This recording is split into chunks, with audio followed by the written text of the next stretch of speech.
higala, kumusta? Mainiton nga pangumusta kaninyong tanan.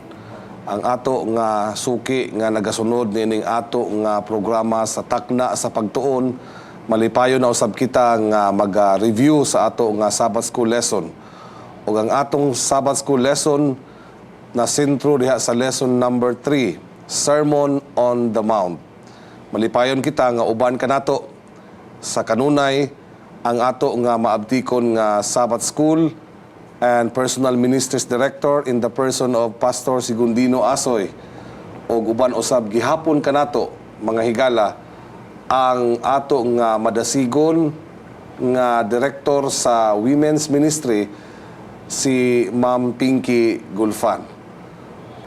Ang ato nga focus sa ato nga pagtuon karon anaa sa Matthew chapter 5, chapter 6 o chapter 7. Og inyo makaplagan kana mga higala kung inyong ablihan karon ang inyo ang mga leksyon o ang inyong balaan nga kasulatan ug magasunod kamo sa ato nga discussion kay nindot man kaini ang atong discussion karon ilabi na nga nahimo nga dunay mga controversial issues nga angay nato nga itakol. Sama pananglit niini nga atong paghisgutan karon. Kung imong basahon mga higala sa Matthew chapter 5, right away makita nimo nga naa diha na record ang Beatitudes. Unya sunod-sunod na dayon nakipakigpulong si Ginoong Hesus ngadto sa mga tinun-an og sa daghan nga mga tao didto sa gitawag man na karon og Mount Beatitude kana nga dapit nabisitaan namo bag-o lang og nindot kay mga higala ang maong dapit. Usahay mag-wonder ka, how is it possible nga si Ginoong Hesus makipakigsulti niining baga nga duot sa mga katawhan nga walay gamit nga sound system? Nahibaluan nato Pastor Asoy nga posible di ay kay ngano ang lugar, ang location sa mong area, bungtod, bukid mga higala, unya ang hangin pabor nga bisag daghan pang mga tao maminaw, makadungog sila. So, akong ma-recall, Pastor Gingging, kitang tulo, Mrs. Gulfan, si Pastor Gingging, ako nakaadtom kita ang lugar. Akong ma-imagine, good, kiunsas Ginoo pagpakita ang iyang kinaiya, pagpadayag ang iyang kinaiya sa iyang pagwali. Kay kining nga wali, mao kuno ang pinaka nga sa atong lesson, pinaka-profound nga wali sa tibuok nga wali sa Biblia, mga kaigsunan, ang kinaiya ni Ginoong iyang giwali ngadto sa mga katawhan. Okay. So, mga higala, kani sa gikaingonan ni Pastor Asoy, kaning Matthew chapter 5, chapter 6 ug chapter 7, gipakita nga dili lang diay siya teaching out from the mind of Jesus, but this is actually a reflection of the very character of God. Mauna nga nindo tan-awon karon mga kauban ko sa takna sa pagtuon, duna may mga hunahuna sa kasagara sa mga Kristohanon karon, nagahunahuna sila nga kaning pagtulunan ni Ginoong Hesus dinhi sa Sermon on the Mount nga atong mabasa sa chapter 5, chapter 6 ug chapter 7, naghunahuna sila nga mauna kani ang bag-o nga pagtulunan. Ang daan nga pagtulunan sa balaang kasulatan nga nasulat diha sa daan nga tugon nga naa dito nasulat ang napulo kasugo, wala na. Dili na ta kasuguan karon sa mga sugo kundi karon panahon na sa grasya. Kay wala na wala na ta panahon sa wala na ta na ilalom sa daan nga tugon kundi sa bag-o na nga tugon. Unsa may hunahuna nato ani Pastor Asoy o Ma'am Pinky mahitungod niini kalabot sa ato nga leksyon nga discussion karon. Mauni ang pagsabot sa kadaghanan gani sa tibuok nga mga pagtuluohan, uban nga mga tinuhuan nga sa atong panahon karon wala nang napulo kasugo o ni anata sa bag-ong kasuguan. Sumala pa sa imong na-explicar nga ang kasuguan sa una nawala na. Mao na ang common nga interpretasyon o daw sayop, dili kay daw sayop kay ngano ang wali di Ginoong Hesus sa bukid sa Sermon on the Mount, ang napulo kasugo wala sumala pa siyang giingon ako wala manhi aron sa pagbungkag sa kasuguan kundili sa pagtuman hinuon niini. Iyang gipadako ang maong napulo kasugo sa karaan sa Old Testament. Iyang gipasundayag kung unsa gyud ang insakto nga pangunahuna may tungod siyang gingharian ug sa iyahang tinuod nga kinaiya. Mao na siya. Mao nang ginganlan siya og beatitude tungod kay kung imong tagsa-tagsaon diha ang iyang gi-outline sa Matthew 5, example, no? Akong ihatag ang example. Bulahan ang mapailubon. Iya man ang gi-outline diha. Una diha, bulahan ang maluluyon. Bulahan ang kanang poor in spirit. Unsa nang poor in spirit? Kabo sa espiritu. Kabo sa espiritu. Meaning mapainubsanon gyud. Unya pure in heart. Daghan diha nga mga kinaiya nga iyahang gi-plaster pag-ayo. Kana nga mga kinaiya, actually, mao nang gingalag beatitude tungod kay mao man gid ang gusto na ginisus nga kopyahon gikan sa iyang kinaiya. Mao gid ang labing tinuod. Wala kini magtudlo mga higala nga ang napulo kasugo gipulihan na. Sumala sa gikaingon ni Ma'am Pinky kaganina, gi-quote niya ang gisulat sa Mateo Kapitulo 5, versikulo 17, nga si Ginoong Hesus mismo nagaingon mga higala nga ayaw kamo paghuna-huna nga ang akong pag-anhi aron bungkagon ang kasuguan. Unsa man kasuguan ang gi-refer ani? Katong napulo kasugo. Wala na lain nga kasuguan mga higala nga gihisgutan pa diha sa Mateo. Kundili ang napulo kasugo ug nagaingon mismo si Ginoong Hesus nga ayaw mo paghuna-huna nga walaon ako na ang akong pag-anhi alang sa pagtuman sa kasuguan. So klaro kay mga higala nga ang ato nga leksyon ang Sermon on the Mount dili buot nga si Ginoong Hesus maghimo og bag-o nga pagtulunan kundi sa gikaingon ni Pastor Asoy alang kana sa kinaiyang gusto nato nga masunod sumala sa iyang handom o gusto alang sa matag usa kanato. Dili aron mawala ang kasuguan kay ang kasuguan sa tinuoray lang gihisgutan pag-ayo dinhi sa chapter 5, chapter 6 ug chapter 7 nga sa pagkaagi nga nahimo nga komentary ang Sermon on the Mount. It is actually an amplification of the Ten Commandments kung imong basahon mga kahigalaan. Naaya akong ikadugang Pastor Gingy nga ganahan kay kung gibutyag sa atong lesson. Kana di ang pulong nga blessed. Example ha, blessed are the meek. Kanang pulong blessed sa original nga pinulungan Macarius. Blessed sa laing version diha ang tinuod gid ay nga meaning nga happy. In other words, those people who are keeping the commandments of God are the one blessed and happy. Malipayon ang mga tao nga mosunod sa Ginoo, malipayon ang mga tao nga nagasunod sa iyang kinaiya. Kay kung mosunod lang gyud ka sa iyang karakter, sa iyang kinaiya, natural malipayon ka kay wala man kay masupak nga kasuguan. Atong iplastar dire pastor para sa pagsabot sa tanan nga kining kasuguan kay daghan man gong kasuguan sa daan nga tugon. Ato gining i-focus sa atong mga tigpaminaw nga ang gipasabot diini ang moral standards kun ang moral law nga mao ang nagpadayag sa kinaiya sa Ginoo nga ang basic foundation ani gugma. Good. Gugma ngadto sa Dios o gugma ngadto sa isig ka tawo. Mao ning atong tukion karon ngano nga kini nahimong pagpadako sa daan ng napahayag nga kasuguan nga dili gid na siya mapapasangtod pa sa bag-ong langit. Dugang pa mga higala kaning ato nga nabasa karon sa Matthew chapter 5, chapter 6 ug chapter 7 nga diin na makita nato dinhi ang beatitude ug ang katong giingon namo nga commentary or amplification sa mao nga kasuguan. Makita nimo mga higala nga ang si Ginoong Hesus ang matod sa iyang discussion nga makita nato nini mga kapitulo nga akong gisulti kaganina nagahisgot mga higala dili lamang sa letter of the law kundi sa spirit of the law.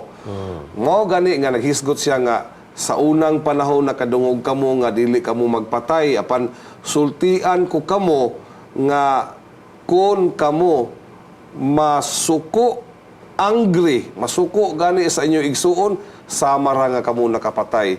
Dugang pa nagahisgot siya mga Pastor Asoy, Ma'am Pinky, naghisgot siya nga kaning adultery, no? Ang definition sa adultery sa letter karon atong masabtan nga makita gyud, no? Adultery. Pero kay ang kang Ginoong Hesus mga higala dili lang kang ang makita kundi bisan sa mga butang nga dili makita. Nakita niya mga higala nga ang adultery begins with the mind o gi-address niya kana nga issue. So in other words mga kahigalaan, si Jesus Christ wala nag-introduce og bag-o nga pagtulunan kundi iyang gipadako ang moral. Matod pa, moral law, ang Ten Commandments aron mahimo nga malamdagan ta pag-ayo regarding sa atong pagsunod niini. Atong hatagan og kanang sensiyo gyud nga pagsabot ani pastor no. Sa una pag-ingon nga dili ka manapaw mo na ang sugo. Sa diha nga sakpan ka na napaw, okay ra mo na tong salaa. Sa ato pa bisan pag nagtan-aw ka ng bayana uban na sa kalihok sa imong ulo, wala pa ka ana nakapanapaw. Kay ang gatura man gyud buhat. Ang act O yun. ang act man gyud pero sa diha sa gipadako ni Ginoong Hesus, bisan pa lang sa pagtan-aw sa usa ka babae. O ang babae nagtan-aw sa usa ka lalaki, naglihok na iyang utok. Nagbuhat nag unsa na lang na diha. Siya nakasala sa pagpanapaw. So mao ma'am gani pud na ang giingon niya ang pagpatay sa una makasala ka sa pagpatay kung imo naging gikuha kinabuhi pero kung imo lang gikulataw wa pa ka kasala ana. So karon sa kang Ginoong Hesus lahi man bisan sa pagtan-aw pa lang nimo pud anong tawhana uban ang kaligot-got uban ang kapungot ug kasuko nakasala ka na sa pagpatay. Di ba nindot kayo ang iyang pagpasabot. Gusto lang namo ipasabot din sa takna sa pagtuon nga ang napulo kasugo mga kahigalaan nga gihisgutan pag-ayo din hini Ginoong Hesukristo sa Mateo kapitulo 5, kapitulo 6 ug 7 wala magtudlo si Ginoong Hesus din nga ato kaning pagasundon aron ta maluwas. Di ba Pastor Asoy? Tungod kay gikan pa sa unang panahon sa Old Testament kanang salvation by grace through faith ang kaluwasan pinaagi sa grasya pinaagi sa pagtuo, mauna ka na pagtulunan sa Old Testament pa. Okay. No? Mabasa na ito na sa Genesis nga si Abraham, ingon nga amahan sa pagtuo, nagsalig, nagtuo nga to sa Ginoo og it was counted to him as righteousness. So, giconsider ka na nga righteousness. So, ang pagtulunan nga kaluwasan by grace, through faith, gitudlo na sa Old Testament. Kana wala po na usba ni Ginoong Hesus sa New Testament. Kay sa New Testament, mao man ay napadako kaayo, ilabi na sa sinulat ni San Pablo sa lain-lain niya nga mga sinulat. Busa, wala magtudlo po mga higala. Ang ato lang buti pasabot din sa atong pagtuon sa leksyon mao nga gipadako kanin ni Ginoong Hesukristo, wala kini siya walaa because this is the standard of morality. Not as a way to be saved. Dili kanimo ay dalan, dili kanimo ay pamaagi nga makakabot kita sa kaluwasan, kundili mao kani ang estandarte di ay sa moralidad o wala mawala hangtod karon. Nagaingon din mga higala nga sultian ko kamo nga hangtod nga ang inyong pagkamatarong dili mo sobra, dili mo exceed man sa English mga higala, dili mo sobra sa pagkamatarong sa eskriba o sa mga Farisiyo, dili gayud kamo makasulod sa gingharian sa langit. Pagkabugat ani nga pagkapulong. Ato kunong tan-awon mga higala og unsay buti pasabot niini, pinasikad din atong mga kauban din sa takna sa pagtuon. Unsa may buti pasabot ani? Kinsa man ning mga eskriba o Farisiyo nganong sila may gihimong reference, point of reference, mahitungod sa pagkamatarong. Sa akong nasayran makigsunan, kaning mga Pharisees, grabe ni sila ka mga legalist. Ang ilag yun ga, undadat yun, ug unsa gyud nakasulat sa balaod, mao giday sundon. Unya, ilag yung ipakita sa kalibutan nga sila righteous, gitawag na sa uban og holier than thou. Sila ra gyud ang tarong, dili, wala nila ang tarong sila ra. Sila ray maayo. Gani, ultimo sa una, kung imong basahon pag-ayang background, halos ka ng pagpanarapo o singot sa panahon sa adlaw ipapahulay, sala na sa ila. Grabe yun sila, ilang ipakita ba nga, outwardly, sa gawas nila nga kinabuhi, tarong kunuhay sila tan-awon pero ang tinuod sa sulod wala gyud gugma. Mao na yung mga tao nga legalist diha. Tingali napay ikadugan siya ti Pinky mo follow up ko niya. Okay. Kaning nganong gihimo sila nga point of reference kining mga parisiyo ug mga eskriba kay nanon man gud ni sila nga mga tao nga dunay pagtuo sa Ginoo. Pero ang ilang pagkamatarong o pagtuo diha sa Ginoo murag more on outward appearance lang. Matud pa sa imong gisulti ganina nga example kanang pagbantay sa adlawng Sabado. Ang ilang una-una nga sa adlawng Sabado di na gyud mo lihok kay para na gyud na sa Trabaho Ginoo. na. So kung naay mamatay dili nimo tabangon kay makasala ka ni ana kana mo gikoreksyonan ni Ginoong Hesus nga ang gugma mao ang pinaka-basic nga mauntang principle sa bantay sa adlawng ipapahulay kun sa pagtuman sa kasuguan, moral standard. Kay nga naman, it is the work of mercy or love ang pagtabag sa usa ka tawo nang ilang tabag sa adlawng ipapahulay. Example lang na siya. So it goes beyond to the letter of the law ang kining Sermon of the Mount. Gusto lang kong udugang ba, kaning word bitaw nga, righteousness by works o righteousness by faith, naa na ka-involved din ang sa mga parisiyo, nabilong sila sa gitawag og righteousness by works. Sa ato pa matarong sila, pinaagi sa ilang pagtuman silang sa kasuguan sa Ginoo. Wala sila matarong pinaagi sa pagtuo. Dapat matarong sila sa pagkamatinumanon, pinaagi sa ilang gugma o silang pagtuo ngadto sa Ginoo. Kay mao man ang basihanan gayud sa ato ang pag-alagad ngadto So sa Ginoo. that means, Pastor, according to their Works. interpretation and standard, not to the will of God. Mao ka na mga higala nga ang basihan sa mga Parisiyo o sa mga eskriba sa ilang pagkamatarong pinasikad sa ilang performance. No, kinahanglan nga mo perform sila, kinahanglan nga mo himo sila, mosunod sila aron sila makakabot sa kaluwasan. Nawala mga higala ang essence sa kaluwasan kay kanang luwason ka, meaning sa imong kaugalingon dili ka kahimo pagluwas. No?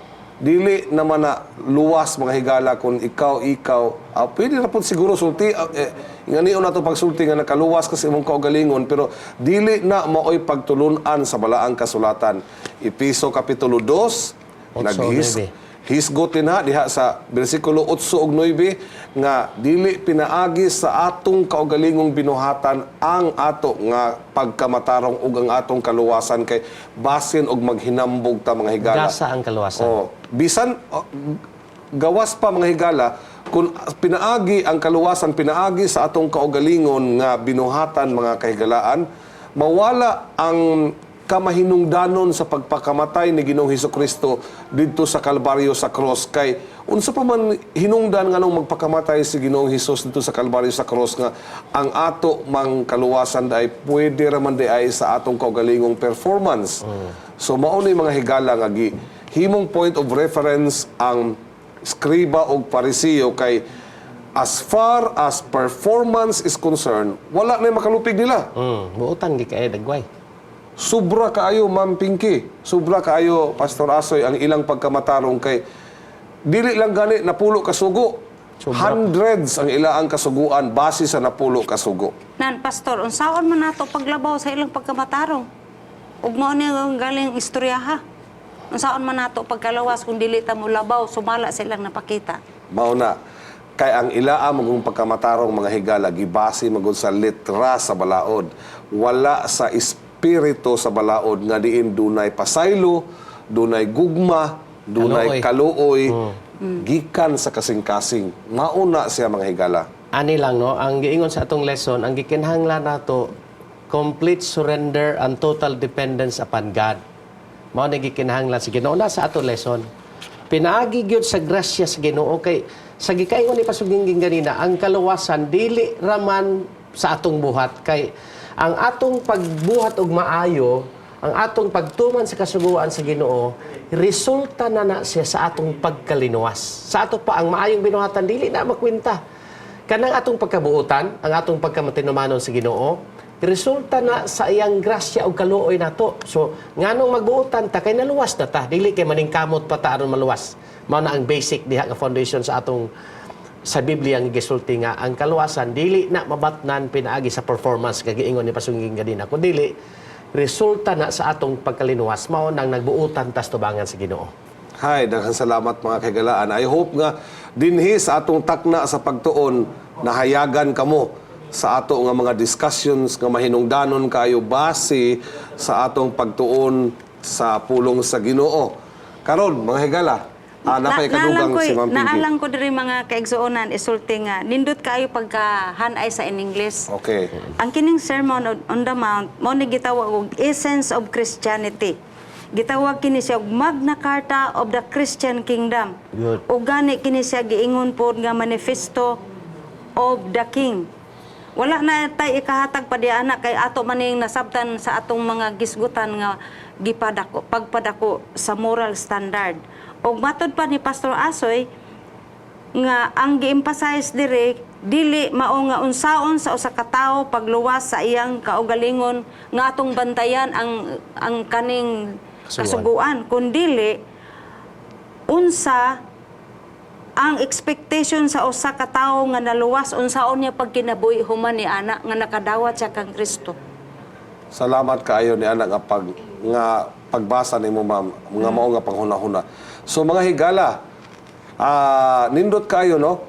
Ang tao dahil kung imong tan-awon, dako kay posibilidad nga imong tan-awon ang tao base sa iyang performance, makaingon ka nga sa performance mahimong index ba nga makaingon ka nga butan gid ning tawhana. Pero sa mata sa Ginoo mga higala, dili pa na di ay maoy definition sa usa ka tawo nga matarong og buutan. Tungod kay nakita nimo mga higala nga grabe gid ang iyang pagsunod. Kung dili posible di ay Pastor Asoy, ma'am nga buutan ta sa mata sa mga tao, pero sa mata sa Ginoo nagbasa siya sa hunahuna og itong kasing-kasing dili pa gid ay kay tabuutan. So mao na Pastor Gingging, akong ikadugang diha nga ang atong pagbuhat based on love. Okay. Based sa gugma nato ngadto sa Ginoo. Kay kung magbuhat ta nga pinasikat sa gugma, gaan man kayo. Magbuhat ka nga pakita lang ka nga performance, pakita sa iyong pagkatao, kulang kayo na siya. Sa tubangan sa Ginoo, nakita niya atong kasing-kasing, magbuhat ta gikan gyud sa atong kinauyukan sa atong kasing-kasing nga pinasikat sa gugma nato ngadto sa Ginoo. Resulta na sa atong pagkalinuwas. Mo na inindot kayo. Salamat kayo. Ngano nga mahinungdanon kay na nga pagtulunan mga higala nga base sa gisulti ni Pastor Asoy nga ang ato gyud nga motivation pinasikat sa gugma tungod kay mauranay pamaagi mga higala nga makabaton ka og kana bang kumplito nga kalipay o kalinaw sa imong kinabuhi. Kay kung wala kay gugma mga higala, magsunod-sunod ka sa kasuguan nga wala kay kalipay, dili ra gihapon nimo matantong ma-eksperyensyahan ang tumang kalinaw sa imong kinabuhi o kamalipayon tungod kay wala man kay gugma. Ang imo sunod-sunod ra, sunod-sunod mga higala, pero sa imong kaugalingon wala galing na panalanginan. Ngano gani nga gahisgot ta ani mga butanga? Ngano mao man ni ang kaning mao man ni ang gihimo ni Ginoong Hesus nga kinauyukan? Kay di ay mga higala, kung malimot ta, balik ta sa Matthew chapter 5, naghisgot magod si Hesukristo nga kamo mooy mga asin, kamo mooy kahayag. Oh. Kung Nga, ikaw asin, mutimpla ka. Ang imong presensya mga higala, naghatag og lami diha sa palibot. Ang imong presensya diha sa kangit-ngitan naghatag og kahayag. Naog wala kay gugma. Ang mahitabo nimo mga higala bali. Magsigi na lang magagpanaway. Kay nganong ang uban wala makasunod sa kasuguan. Mahimo kang istrikto. Standarte mong kaugalingon. Mahimo kang ikaw na ang estandarte niya. Sige kang kasuko sa mga tao nganong wala nagsunod. Na wala na kay asin. Dili, nawala na imong pagkaasin, nawala na ang imo nga gugma ug ang imong kahayag. Agdugang pagyudana pastor no kanang imong ingon nga asin o kahayag. Giingon diri sa bersikulo 48 nga therefore you shall be perfect just as your Father in heaven is perfect. So ato ning ma-jibe, ato ning makonek nga ang pagkinabuhi sa ka tawo nga niluwas nga ang iyang kinabuhi minanduan og naglihok tungod sa pagkinabuhi diha sa gugma sa isig ka tawo og sa Ginoo. dili kaha mahimong posible nga kini kay lisod man gud kaayo nato ni i-conclude nga unsaon sa usa ka tawo nga mahimo siyang Perfect. hingpit kun perfect sumala sa iyang amahan sa langit nga hingpit. Salamat kay na maayo kay imo na nang gihibasa Ma'am Pinky. Makita na sa bersikulo 48 sa Matthew chapter 5 Yeah. nga ang gihisgutan nila nga nag-awhag si Ginoong Hesukristo nga kinahanglan magmahingpit gyud kamo. Ang hingpit mga higala mauna ang pagkasulti, no? Nga kung ikaw magsunod sa kasuguan, wala kay gugma, lisod kay nimo kabuton ang pagkahingpit kay ngano mga higala. Ang mao man po na hunahuna sa uban nga mga tao, pero revolutionary kayo ang paghunahuna nga giintroduce ni Ginoong Hesukristo kay ngano man. Nagaingon siya, kung ikaw makapasaylo, kung ikaw mahigugma sa imong enemy, ang bali. Sa ato pa mga higala, you do not only do good to the good people, kundili ang imong buhatan og maayo ang tanan nga mga tao nga bisan imong gi-consider nga kaaway, baliktad na siya. In that way, makabot na to ang kahingpit. Kanang term bitaw Pastor Gingging nga loving the unlovable. Tinuod na mga higala. Kana bang lisod ba gyud ni kaayo kinabuhian kon wala nimo sa Higugmaon Ginoo ang dili angay higugmaon. mahigugma ka sa tao nga imong kontra, that's very impossible. Sayon ra ni siya istoryahon, lisod buhaton, di ba? Pero og naa na si Kristo sa imong kinabuhi, naa na ang Ginoo sa sulod nimo, that's not impossible. Kanang ingon diha nga be therefore perfect. Ang lain nga term diha, be merciful. Kinahanglan maluluyon ka, unsaon nimo pagkaluoy walay Ginoo nimo? Unsaon nimo pagkabalaan ug walay Ginoo nimo? So ang Ginoo ra gyud ang imong galagpan, mao ra gyud na pinaka the best. Nga ingon siya pag ingon niya sa Matthew 5:48 nga be ye therefore perfect for your Father in heaven is perfect. Ang lain term diha, be holy and merciful because your Father in heaven is merciful. So ang Ginoo gyud tanan, balik gyud sa Ginoo kay ang kaluoy resulta na sa imong pagpasulod sa Ginoo sa imong kinabuhi. Daghang salamat mga higala sa inyong makugi, masunsun nga pagpaminaw sa ato ang diskusyon dinhi sa ato nga takna sa pagtuon mga higala. Sa ngalan sa takna sa pagtuon, kami dinhi sa ato nga programa magapasalamat kaninyong tanan hangtod sa sunod nga higayon. Ato nga subaybayan ang ato nga programa. Maghimo kita mga higala og pinasahi nga pagampo alang sa pagtapos. Ginoong Dios, dalaygon ang imong ngalan, nagapasalamat kami nga ikaw o Dios nagauban kanamo sa among pagtuon. Nagampo kami nga sa kanunay ikaw magapanalangin nga malamdagan ang mga kahigalaan o mga kaigsuunan nga amo nagapaminaw ni nga programa ug pinaagi nining takna sa pagtuon masabta namo ang imong kabubuton sa amo nga kinabuhi. Salamat hangtod sa sunod nga higayon ikaw magapanalangin kanamo sa ngalan ni Hesus nga among manluluwas. Amen.